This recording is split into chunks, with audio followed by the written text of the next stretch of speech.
Hai mai sentito parlare di una società segreta che prometteva di svelare i misteri dell'universo e di trasformare l'umanità?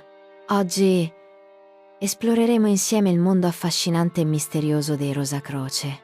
Preparati ad un viaggio attraverso i secoli, alla scoperta di un mondo fatto di alchimia, simbolismo e conoscenza segreta.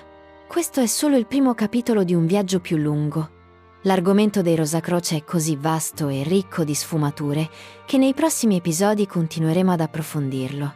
Assicurati di iscriverti al canale ed attivare la campanella per non perdere neanche una scoperta. Per comprendere chi sono i Rosacroce, dobbiamo partire dalla notte dei tempi. Per secoli, l'Ordine dei Rosacroce è stato fonte di ispirazione per chiunque fosse interessato alla ricerca spirituale, all'occultismo e all'antica saggezza. Il Rosacrocianesimo non è solo una dottrina esoterica, ma anche un ponte tra il pensiero spirituale e filosofico, capace di unire concetti di religione, scienza e magia in un unico sistema. Questa capacità di unire diversi ambiti del sapere lo rende unico nella storia delle confraternite occulte. Sebbene il movimento sia emerso ufficialmente in Europa agli inizi del XVIII secolo, le sue radici affondano nell'antica Alessandria d'Egitto, durante l'epoca tolemaica. Alessandria era un crocevia culturale, dove filosofia greca, religioni orientali ed esoterismo egiziano si incontravano, creando un terreno fertile per lo sviluppo di idee misteriche che influenzarono anche i Rosacroce. Secondo la leggenda, i membri dell'ordine furono i custodi della saggezza segreta della Biblioteca di Alessandria. Questa conoscenza, che comprendeva testi filosofici, scientifici e spirituali, fu tramandata di generazione in generazione, evitando la distruzione della cultura a causa delle guerre e delle persecuzioni. Questo custodire la conoscenza è uno dei pilastri che i Rosacroce hanno trasmesso ai loro eredi moderni. L'Ordine dei Rosacroce ha attratto molte figure illustri, artisti, ricercatori spirituali, scienziati e filosofi. Tra i suoi membri figurano personaggi storici come Isaac Newton, Johann Wolfgang von Goethe, Rudolf Steiner e Leonardo da Vinci. Questi uomini, ciascuno nel proprio campo, incarnavano il principio di un sapere universale, in cui scienza e spiritualità collaborano per migliorare l'umanità. Ma quali sono gli insegnamenti dell'ordine? Il Rosacrocianesimo, fin dalla sua nascita, ha lasciato un'impronta profonda nella storia dell'esoterismo occidentale. I suoi insegnamenti promuovono un percorso di trasformazione interiore, che inizia con lo studio e si realizza attraverso esperienze pratiche, come la meditazione, l'alchimia interiore e lo sviluppo di una coscienza superiore. Questo video si propone di raccontare la sua storia e il suo sviluppo, esplorando l'eredità di uno degli ordini occulti più enigmatici di sempre. Prima di addentrarci nei dettagli, ti invitiamo nuovamente ad iscriverti al nostro canale e a rimanere aggiornato attivando le notifiche. Come suggerisce il nome, l'Ordine Mistico dei Rosacroce, conosciuto anche con l'acronimo AMORC, è un movimento spirituale e culturale nato ufficialmente in Europa agli inizi del XVIII secolo. Ancora oggi esistono numerosi gruppi che ne rivendicano l'eredità, alcuni dei quali seguono tradizioni moderne, mentre altri si basano su antichi insegnamenti reinterpretati. Il simbolo principale dell'ordine è la croce, associata a una rosa. Esistono diverse varianti: una croce con una rosa al centro, una ghirlanda di rose che avvolge la croce, o simboli geometrici come quadrati, cerchi, stelle o triangoli doppi. La rosa rappresenta l'anima che si eleva verso la perfezione, mentre la croce simboleggia le prove e le difficoltà della vita terrena necessarie per raggiungere l'illuminazione. Ma strettamente legato ai Rosacroce è l'ape, che rappresenta l'operosità, la saggezza e il lavoro collettivo. Nella tradizione esoterica, l'ape è vista come un'entità capace di creare armonia nel caos, trasformando il nettare in miele, una metafora del processo alchemico di trasformazione spirituale. Inoltre, L'alveare, con la sua organizzazione perfetta, simboleggia una società illuminata, in cui ogni individuo contribuisce al bene comune, un ideale caro ai Rosacroce. Ma questi non sono gli unici simboli legati ai Rosacroce. Nei loro testi e nei documenti successivi emergono anche riferimenti all'alchimia, alla Cabala, ai numeri sacri e ad altre tradizioni esoteriche. Tra il 1610 e il 1615 furono pubblicati 2 manifesti anonimi in Germania.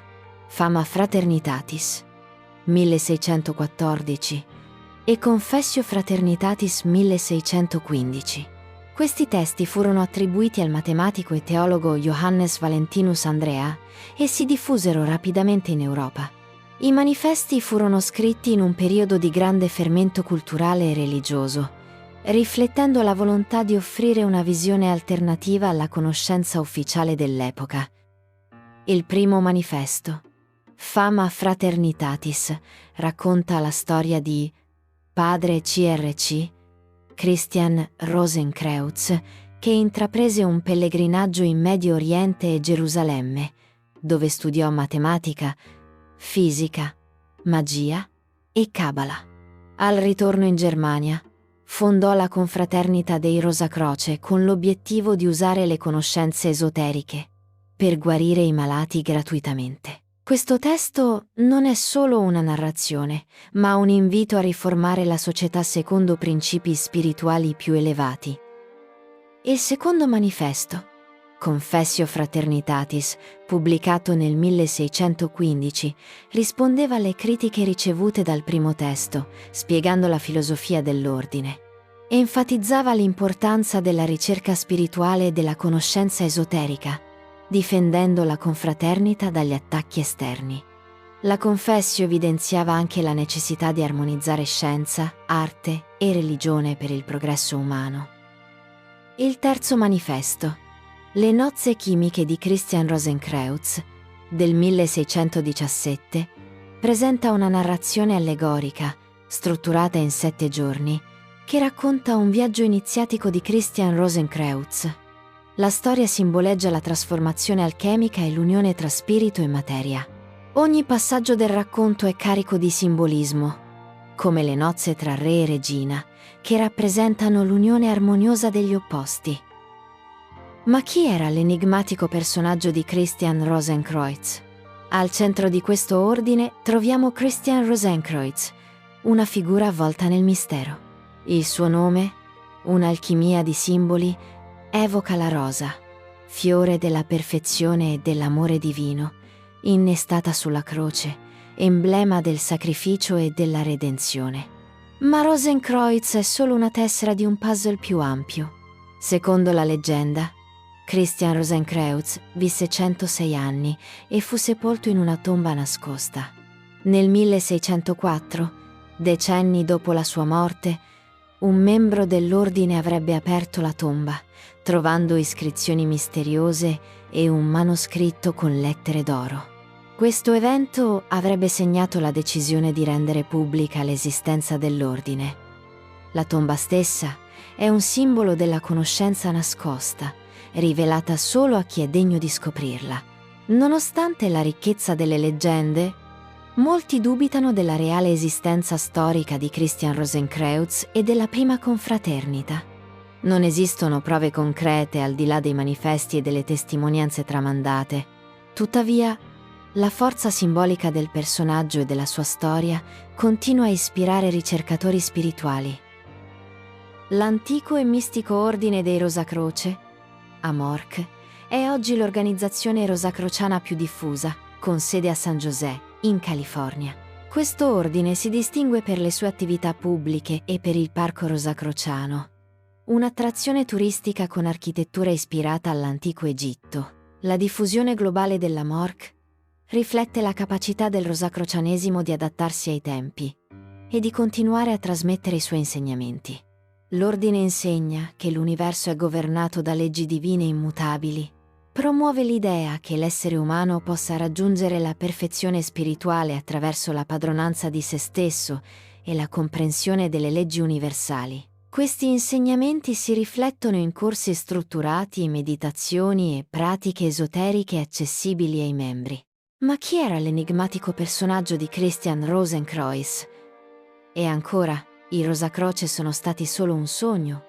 O erano e sono una realtà? E se fossero tra noi, cosa ci starebbero dicendo oggi? Per oggi ci fermiamo qui.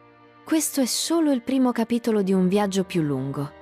L'argomento dei Rosacroce è così vasto e ricco di sfumature che nei prossimi episodi continueremo ad approfondirlo. Ogni video porterà nuove riflessioni, dettagli e connessioni per esplorare insieme questa straordinaria storia. Quindi, ti invitiamo ad iscriverti al canale e ad attivare la campanella per non perderti nulla. Lascia un commento con le tue opinioni o domande su quanto trattato. Siamo curiosi di sapere cosa pensi dei Rosacroce e dei loro misteri. Inoltre, se hai apprezzato il contenuto, un like è un gesto semplice che aiuta il canale a crescere e a condividere questi argomenti con più persone. A presto, viaggiatore dell'anima!